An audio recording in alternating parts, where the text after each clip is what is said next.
there are always loads of clues in the SBL pre-scene as to what's going to be in the exam. So in this video, we're going to pick out 5 things that we've spotted and we found them so that you can prepare so you're ready for whatever they throw at you in the exam. Ben, do you want to kick off? We found one that stands out for me as being a real opportunity to ask questions. Yeah, exam tip 1 is franchising. Like, you have got to be all over what franchising is, how it works, loads of it. Do some research about companies that use franchising so that you feel very comfortable with what franchising is as an idea. Because at the minute, this company, Levwell, is not franchising its hotels, but it might. There are lots of real hints for that. They want to grow, don't they? It says that a few times they want to expand. They're constantly looking at new ways of growing. And it mentions franchising so many times. And even in the real world, we've done some research, haven't we? In the UK, lots of these chains are franchises. Didn't even know that. So basically, every major chain of hotels you can think of in the UK. So your favourites, Andrew, like Travelodge and Premier Inn, and mine like Radisson Blu. I like my Holiday Inn as well. These are all franchises. It really surprised me to learn that. So it's the norm in the sector. So maybe those chains I just mentioned are slightly lower end versus what Levwell are doing, but still, franchising is an established way of growing in this sector. It's something they may well explore in the exam. Definitely. Absolutely. Now, something else really important that I would revise really hard is about sustainability. So sustainability, it mentions it again in the pre-scene about it being really important in the industry. Again, in the real world and in ACCA world, really important sustainability. But a bit weird, isn't it, that they don't mention it in any of the KPIs? They talk about how important it is in the industry, and then Levwell just don't seem to talk about it. Nothing in the KPIs, nothing then in anything. It mentions it briefly in their values, like not in their mission, but in their values. So could easily be scope for you to have to discuss sustainability.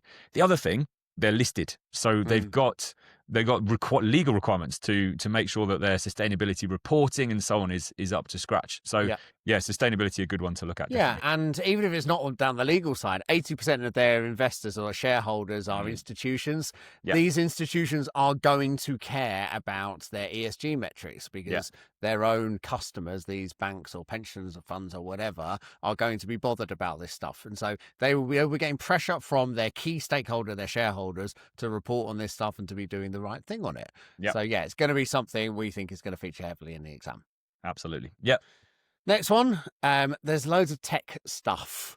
And there's different areas of tech that you need to really revise to make sure that you are going to be comfortable and covered for the exam. So cloud computing, anytime you're told that they don't do something, it's a sure sign that they probably should do it. So this company, Levwell, happily at the minute uses its own local servers at its head office to store all its data, and it does not make use of cloud computing. Hint, one of the exam variants will definitely be, we're considering using cloud computing. What are the advantages and disadvantages for us as an organisation based on the stuff that you're told in the exam? And actually, there's a good bit of exam technique stuff for you there. In this exam, it's not about writing out everything you've memorized about cloud computing. It's about using what's in the scenario about Levwell and their particular challenge that they're facing around data or whatever, and then using what you know about cloud computing or whatever it is to then answer the question. So I've gone cloud computing. What other tech things were there? On that, you have to be careful not to pre-prepare your answer almost in this exam, don't you? We've got to make sure we are reacting on the day. Totally, 100%. So, I mean, again, it's a real examiner favorite in SBL, but cybersecurity. So anytime they've got apps, they've got their website, their one website for doing all their bookings, customer data. That's absolutely right for hacking, isn't it? So they've got all these customers paying. So there's a huge hacking, but also like data security and just errors. Like they take bookings over the phone. My grandma would love it, right? But in the modern business environment, really weird to take hotel bookings over the telephone. Absolutely. And then, Ben, you spotted that there might be a key role missing on the board. I was proud of this one. You were really proud. You were very happy. I was proud. I mean, I'm now a bit less proud because it feels like old hat. But anyway, the board structure has 5 executive directors on it. I think there's a chief exec, a chief operating officer, various roles, but there's no chief technology officer. So there's no one at board level going, with tech expertise and really pushing them to make modern tech decisions, like using cloud computing, like using dynamic pricing and utilizing AI to work out what is the most appropriate price at each time point for each of their hotels. A real trick that they are missing. Yeah, so definitely scope for a question about introducing a CTO, isn't there? Massively. Yeah, massively. Um, The next one is, again, an area that you love, which is sort of the whole audit side, which is around... The audit side. I mean, there's all of this strategic and interesting stuff about hotels in here, but the really interesting bit is about the structure of the audit committee and the internal control reviews what I that thought, the audit committee do. That's what I was really getting excited about. I glazed over as I read that bit, but I could but see me, your eyes. I dine out on this stuff. Yeah, your eyes lit up. So, I mean, we've seen quite a lot of past exam questions where you're told about some controls that aren't operating very well, and you need to kind of assess those controls, say why they're not operating, and maybe say how those controls could be improved. And the controls, particularly here, are important around what's happening in each individual hotel. They've got 35 hotels. Each one has got an owner-manager who will presumably be running this hotel like it's their own little business, which is a good thing because they'll care and they'll make it fly and sing and all this kind of stuff. But it does mean that you're exposed to that person cutting corners or potentially committing fraud or doing things that aren't aligned with our values or our mission or our wider brand representation or whatever. So there might be dodgy stuff happening in an individual hotel that's picked up by the internal auditors. Sorry, Andrew. Good spot. No, that was my turn to talk over you today. Talking of fraud, do you remember the staff turnover in the most recent year? Here's the spot test percentage staff turnover. No, it's 39%. Of course, it's 39%. 39% of staff turnover. Like in terms of fraud and systems and processes, there's a massive risk. You're almost changing half of your staff nearly every year, aren't you? Oh, so but the person who's constant is the guy that's running each of these hotels. I mean, I'm taking 2 + 2 and making 10 here, but you can see a story in the exam, can't you? Everyone loves a story. See a story where there's a lot of staff turnover. All of the underlings, all of the junior staff are new in the hotel, and therefore the guy that's running the place and who presumably appoints all of these junior hotel employees has got a dodgy fraud going on, and he's been able to get away with it because it's his own little kingdom.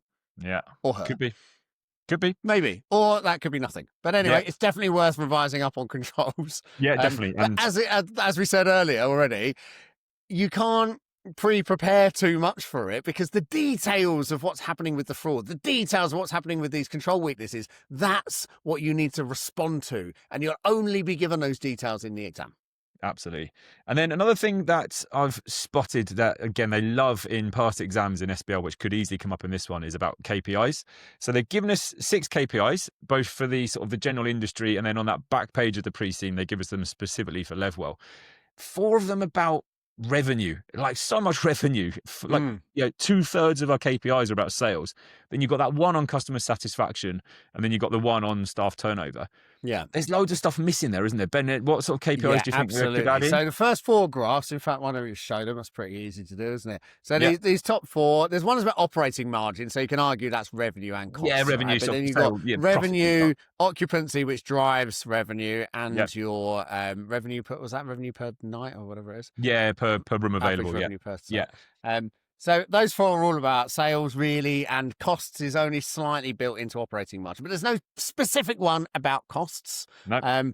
We've got guest satisfaction and employee turnover, which do link in with our values. Mm-hmm. They do. Yeah, they do. That's all right. But then nothing about sustainability. Like we've mentioned sustainability so many times, and it being a really important thing for the business. Nothing on there. So could be a question about adding in some new KPIs or evaluating some that they're looking to propose. Yeah. Also, like technology, innovation, like nothing on there in about that. So again, feels like they're lacking in a few areas. So I'd be revising how to answer a KPI question. Just be really careful with KPIs though. What a lot of people do is copy the ones that are in the pre-scene and then try and adapt them. But quite often the question asks for new ones. So just using existing ones, the examiner report says that they hate it if you just copy their existing ones. If they ask for new ones, just because they're not going to ask you about these 6 KPIs because you can pre-prepare that. No. And there are also something else. I think you picked this out, Andrew, when we did our first analysis of it. Like the KPI list on page 7. These KPIs are about the whole industry. These are typical in the industry. These aren't specific to Levwell, the company. So just watch out for that. Just be careful with that. Yeah. Well, how are we doing on the 10-minute target for this video? This is looking perfect, Ben. Excellent work. So there you go. Definitely revise those. Be prepared. And again, don't rely on this pre-scene too much, but just make sure you're up to speed on those areas and you're going to be good to go.